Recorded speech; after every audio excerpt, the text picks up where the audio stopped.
Everyone on your feed is showing you shiplap and gray paint and calling it a farmhouse. That is not a farmhouse. That is a Target catalog wearing a costume. Today we are going into an actual 1800s farmhouse restoration, the kind where you find square nails in the walls and horsehair in the plaster. And I'm going to show you what real restoration looks like versus what is just getting slapped on drywall and sold to you as history. Before we get into it, hit subscribe because I am breaking down real restoration projects like this every week. And trust me, you want to see how this build turns out because the ending surprised even me. Why 2026 is turning against fake farmhouse. Here is something interesting happening right now. Interior designers are publicly saying the modern farmhouse look is fading out. One architect flat out said she is relieved to see it go, because it was rarely done with authentic materials. That is the whole problem in one sentence.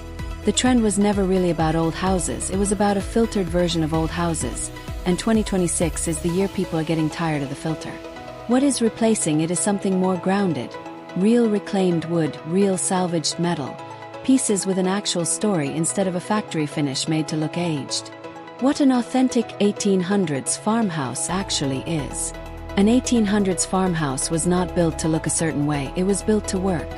Steep gabled roofs to shed snow, wraparound porches for shade and airflow before anyone had air conditioning, board and batten siding because it was cheap and effective, and small connected rooms because heating a giant open floor plan with one wood stove was not happening. Every feature had a job. That is the part most renovations completely ignore. The bones you do not touch. When you walk into a real 1800s farmhouse mid-restoration, the first thing you look for is the bones. Exposed hand-hewn beams, original hardwood floors, a brick fireplace that has been the heart of the house for 150 years. The instinct for a lot of renovators is to rip these out because they are uneven or squeaky or not up to modern code. But the goal is never to make the house look new. The goal is to make it work for how people live now while keeping what makes it that house and not a copy of every other house on the block. The part nobody shows you. Now here is where I get honest with you because most restoration content skips this completely.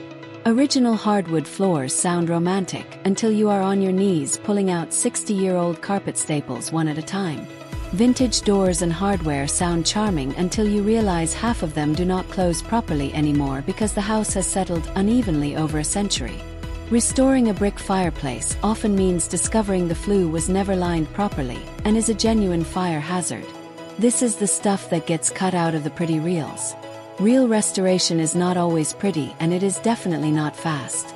Open concept versus original layout. This is the debate that splits every restoration project. Original 1800s farmhouses were built with small separated rooms, and modern families almost always want open space. So what do? Knock down every wall and lose the character, or keep it authentic and live with a kitchen that fits 2 people max. The smartest restorations I have seen this year do not pick one extreme. They open up 1 or 2 key walls, usually between the kitchen and a main living area, and leave the rest of the layout intact. You get flow where you need it and history where it matters. Materials that actually match the era. If you want this done right, salvage before you shop. Reclaimed wood from the property itself, salvaged metal fixtures. Antiques sourced specifically for the house instead of ordered online in bulk. One restoration I looked at built their entire kitchen design around a single antique speckled quartz countertop the homeowners fell in love with first. Everything else, the cabinets, the tile, the island color, was chosen to complement that one piece instead of the other way around. That is the mindset shift. Let the authentic pieces lead the design instead of forcing them to match a Pinterest board. The color and texture shift in 2026. Even the color palettes are moving. The stark white and cool gray farmhouse look is fading, and warmer earthy tones, richer wood finishes, and layered textures are taking over. It fits perfectly with authentic restoration because those warmer tones are actually closer to what these homes looked like originally, before everyone decided every farmhouse needed to look like a hospital hallway. The honest truth about cost and time. Nobody wants to hear this part, but I am telling you anyway. Authentic restoration almost always costs more and takes longer than a full gut renovation. You are not just building, you are investigating, repairing, and often making judgment calls room by room as you uncover what is actually behind the walls. If your goal is speed and a picture-perfect Instagram reveal in 6 weeks, this is not that. If your goal is a home with actual permanence and a story attached to it, this is exactly that. Final take. So here is where I land on this. The farmhouse trend as a filter is dying, and honestly, good. What is replacing it is more interesting anyway. Actual respect for these old houses instead of a costume version of them.